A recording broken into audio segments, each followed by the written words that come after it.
Qué poco le ha hecho falta al AVE para adelantar al avión en Galicia. Te cuento los datos, los porqués y los detalles en este vídeo. Parece claro que el efecto del AVE ya se nota en los tráficos de los aeropuertos gallegos, en un contexto que avanza hacia la restauración del volumen de pasajeros previo a la pandemia. Es justamente la ruta con Madrid, que atiende el tren rápido, la que peor se está recuperando en el conjunto de las terminales aéreas de la Comunidad Gallega. En el balance de los movimientos del primer cuatrimestre de 2022, dados a conocer recientemente por AENA, se refleja que las aerolíneas que conectan Lavacolla, Alvedro y Peinador con Barajas están a un 33,3% del volumen de pasajeros que en esa relación se movían en el mismo plazo del 2019, antes del COVID. Dicha distancia es con creces superior a la que separa actualmente el tráfico total de la red aérea gallega del de hace 3 años, que es ahora un 20,6% menor. Mientras baja el número de pasajeros en los aviones que circulan de ida y vuelta con la capital del estado, Renfe aumenta el número de plazas para fechas sensibles como festividades o puentes. En los 3 primeros meses de funcionamiento de la AVE Galicia lo utilizaron más de 383.000 viajeros, mientras que en ese tiempo se movieron en avión en los vuelos hacia o desde Madrid 311.000, nada menos que 72.000 viajeros de diferencia. Esta distancia entre ambos servicios de transporte está llamada a crecer cuando la alta velocidad, además de Orense, se extienda a otras ciudades gallegas, desde las que en todo caso se ha recortado tiempos de viaje, haciendo cada vez el ferrocarril más competitivo frente al avión. Pese a que el AVE no llega a las áreas de influencia urbana como Alvedro, el aeródromo coruñés, y Peinador, el de Vigo, son esos dos aeropuertos donde menor es la recuperación de las rutas aéreas a Madrid.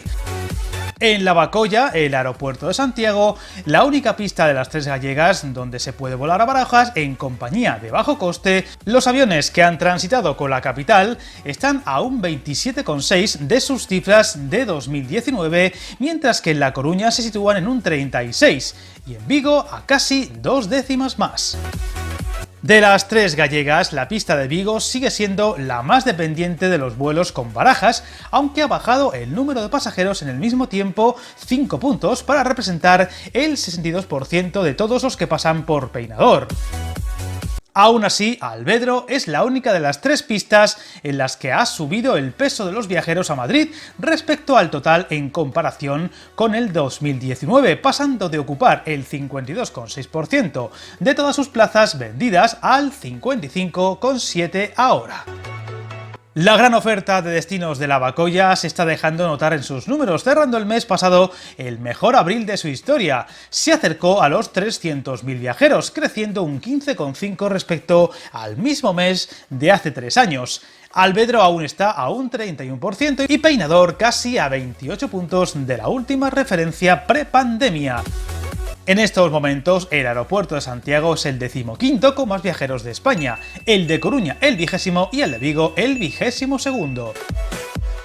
Todo esto a falta de muchas novedades y mejoras en tramos gallegos o la puesta en circulación de los trenes de la serie 106 llamados Abril, que supondrán una notable mejora en los viajes a Galicia por sus características técnicas y de la que pronto os hablaré en un vídeo del canal. Aunque la verdadera carrera competitiva se producirá cuando Renfe decida llevar a la comunidad los trenes ABLO de bajo coste, algo aún sin fecha concreta y que no será a corto plazo, o cuando exista la competencia entre operadoras que ya está en marcha en corredores como la Madrid-Barcelona, algo que en Galicia será más difícil por los diferentes anchos de la red interna, que obligaría a las compañías privadas a adquirir material rodante de ancho variable. Por su parte, la llegada de marcas como Wigo o Irio parece que irán para largo en esta ruta por los mismos problemas, impidiendo así más frecuencias, mejores precios y por tanto más competencia. Este galimatías lo explicaré mucho más al detalle en un próximo vídeo del canal.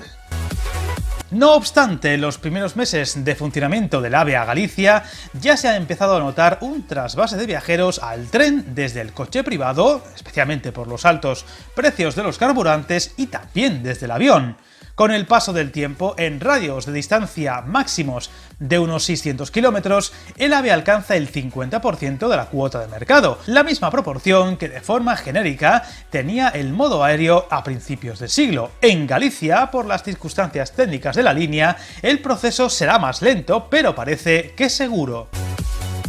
Y es que parece que la mayor mejora en datos de viajeros se ha producido obviamente en los trenes desde o hasta Orense, siendo la ruta a Lugo la menos beneficiada de momento por las limitaciones de su trazado, ahora mismo además en importantes obras de mejora. Aunque el más inminente cambio a mejor se producirá con la entrada en servicio de los trenes Abril, como ya he comentado, capaces de amoldarse a las diferentes vías y características técnicas de los tramos interiores gallegos y que reducirá en algunos casos los tiempos de forma muy destacable. Un tren que debería entrar en servicio a lo largo del verano con un poquito de suerte y que sí, os contaré más al detalle muy pronto en otro vídeo del canal. Como veis, una muestra más de que en determinados tiempos de viaje y rutas, el AVE no tiene rival, incluso en territorios tan complejos como el gallego, y que seguro irá subiendo y mejorando sus datos en los próximos tiempos, y aquí estaremos para contarlo. Suscríbete al canal, encantado de tus comentarios, y recuerda, hasta el viaje más largo se inicia con un primer paso.